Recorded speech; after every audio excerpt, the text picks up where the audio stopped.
The Open Window by Saki. My aunt will be down presently, Mr. Nuttall, said a very self-possessed young lady of 15. In the meantime, you must try and put up with me. Frampton Nuttall endeavored to say the correct something, which should duly flatter the niece of the moment without unduly discounting the aunt that was to come. Privately, he doubted more than ever whether these formal visits on a succession of total strangers would do much toward helping the nerve cure which he was supposed to be undergoing.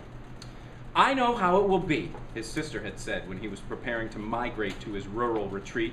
You will bury yourself down there and not speak to a living soul, and your nerves will be worse than ever from moping. I shall give you letters of introduction to all the people I know there. Some of them, as far as I can remember, were quite nice. Frampton wondered whether Mrs. Sappleton, the lady to whom he was presenting one of the letters of introduction, came into the nice division.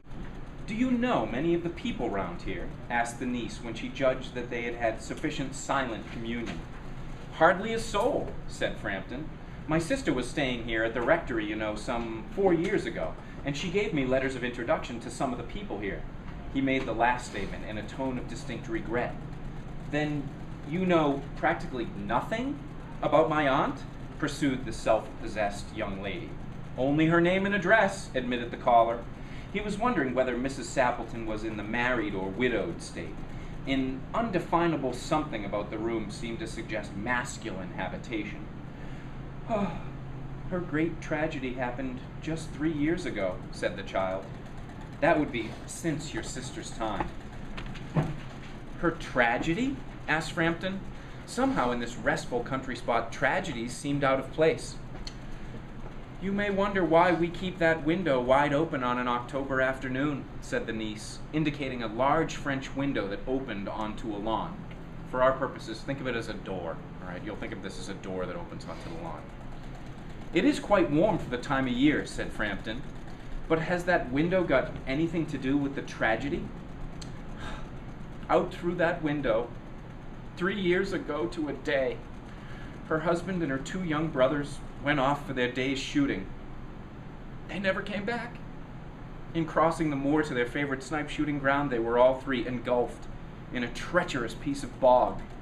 It had been that dreadful wet summer, and places that were safe in other years gave way suddenly without warning. Their bodies were never recovered. That was the dreadful part of it. Here the child's voice lost its self-possessed note and became falteringly human. Poor aunt. Always thinks they'll come back someday.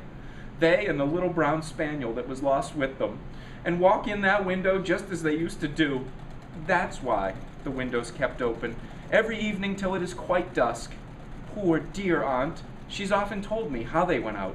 Her husband, with his white waterproof coat over his arm, and Ronnie, her youngest brother, singing, "Birdie, why do you bound?" as he always did to tease her, because she said it got on her nerves. Do you know, sometimes on still, quiet evenings like this, I almost get a creepy feeling that they'll all walk in through that window. She broke off with a little shudder.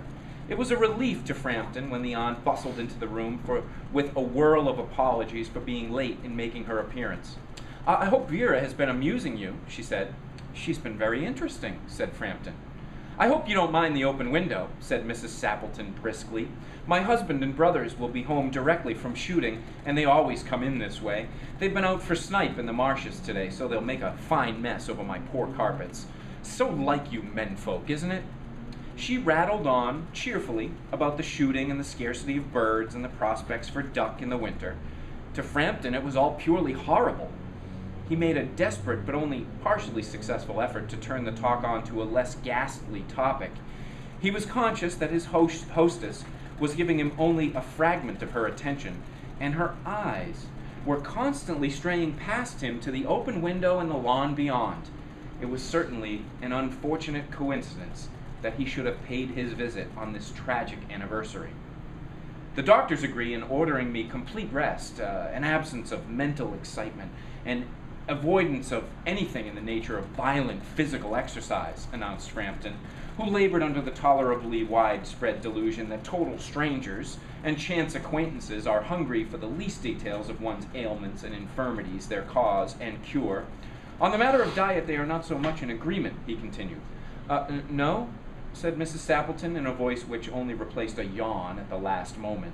And then she suddenly brightened into alert attention, but not to what Frampton was saying.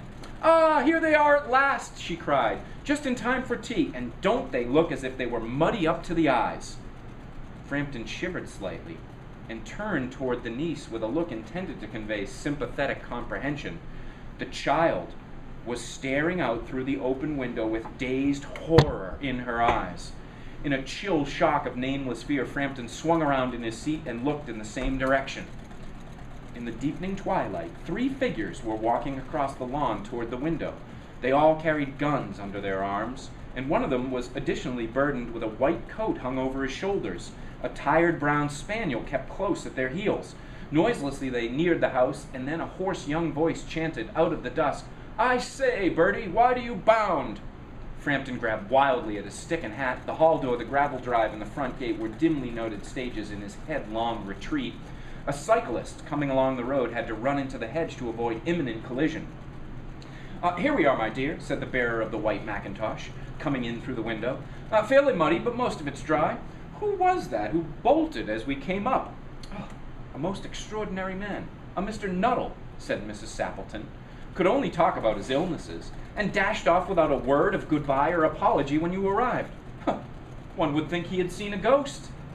"I expect it was the spaniel," said the niece calmly. "He told me he had a horror of dogs. He was once hunted into a cemetery somewhere on the banks of the Ganges by a pack of pariah dogs, and had to spend the night in a newly dug grave with the creatures snarling and grinning and foaming just above him. Enough to make anyone lose their nerve." Romance, at short notice, was her specialty.